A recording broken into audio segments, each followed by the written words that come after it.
I'm TNTrader, and you're watching...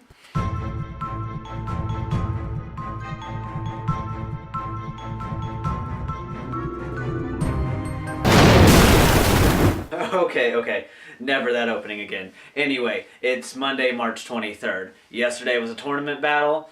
Tonight we'll be talking about the Wonderland fight with Bichette and Stacy, and the Emerald Server battle with Whitekara and XO. Without further ado, let's begin.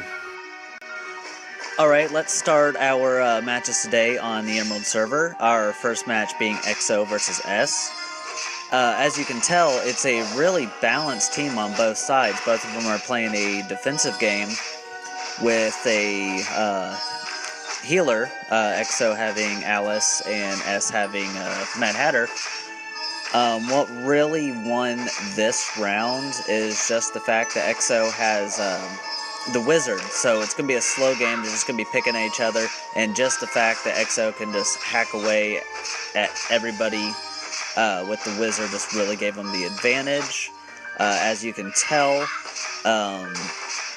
S lost all of his heavy hitters very quickly, which just led defensive players, which can't really do the job.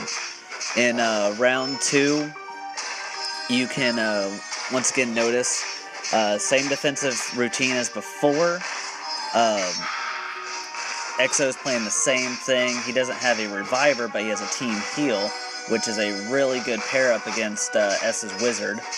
And once again, it just gave XO that advantage of getting the advantage of his opponent. Once again, it was really good pair up.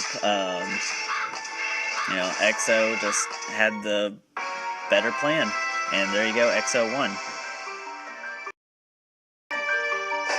Alright, the second semifinal match on the Emerald Server was Whitekara versus Lala. This was a very intense fight. It ended up being 3 rounds.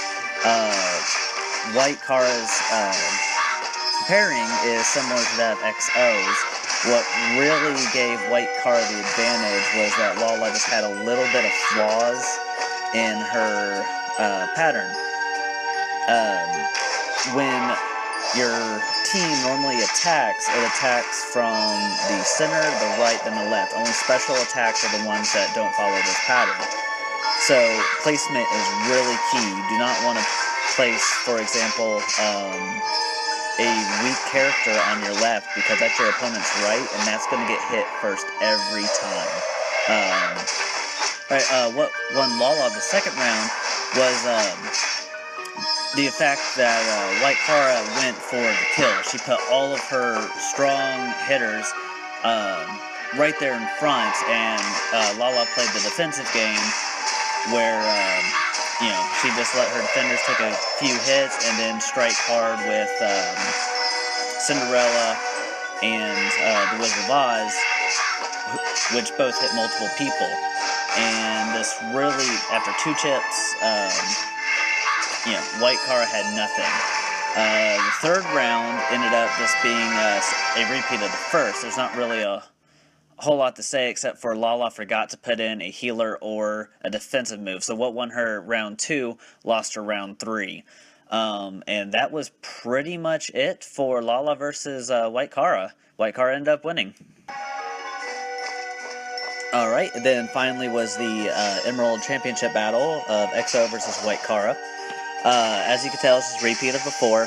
XO had the 2 strong defensive players, one to the right and or his left, and one in the back. He just had to play that pecking away game. Placement really was against Whitekara, the wizard being front and center. Yeah, the wizard could get the attacks out quicker, but his HP is way too low to be taking full frontal hits. Round 2 was a repeat of Kara's demise earlier, where she plays all of her strong characters out front. They're taking the brutal hits. If you also notice, Tiger Lily, her life siphon isn't healing as much as it should. It's either life siphon isn't maxed out all the way, or EXO is using a skill that is defending against magic, not giving Tiger Lily's attack really any power to it. Just remember to, keep those skills in check too. And there you go, EXO is the champion. Good job. Alright, now we're on the Wonderland server, the semifinal match being Stacy versus Fatpig for the first match. This was actually a pretty good fight. It was a 3-round. What really gave Stacy the advantage was once again placement. Fatpig, most of his teams were using a prince up front, which isn't bad, but with say like with the horseman or a single strong hitter up front, that's really gonna increase the chances of the prince being knocked out. So you lost your healer, and losing any character just makes you lose attack power. Second round, the placement was a bit more correct. Notice that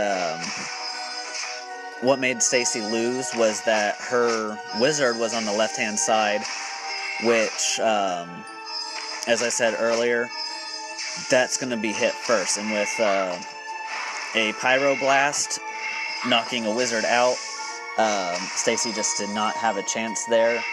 The third round ended up being the same, where almost identical to the first.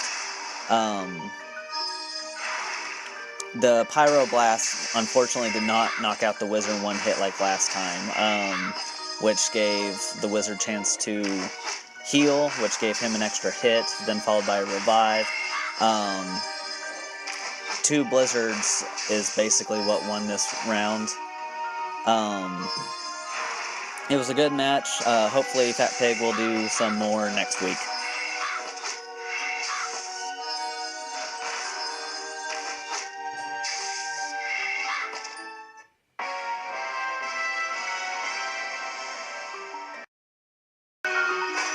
Alright, our second semifinal match was Bichette versus Snaggs. We know Bichette from last week as just being the cold-hearted Bichette. 3 blizzards in a row. This is absolutely devastating. Nobody has quite got a defense against Bichette yet. It's going to be really tough. Everybody gets so close. They knock out 2 out of 3 of those wizards, but Bichette makes it right around. And this leaves us with our championship battle. Stacy versus Bichette. Bichette, just kills it with Blizzard. Unfortunately, the only way to really cancel a triple threat with Blizzard would be Arcane Explosion, a front row, ender. But unfortunately, there isn't a purple character at the moment with Arcane Explosion, the only one being Ticking Crocodile. This would really devastate front-end fights. Everybody gets really close. My suggestion is a strong healer like a Prince is paired up with high defensive players. Guys, we need to beat Bichette. Let's do it. Okay, that's it for today. If you like what you see, please subscribe, leave your comments and suggestions for future episodes down below. Don't forget to visit Alice vs. Wonderland official Facebook page. And remember, Wonderland needs you. I look like a freaking waiter.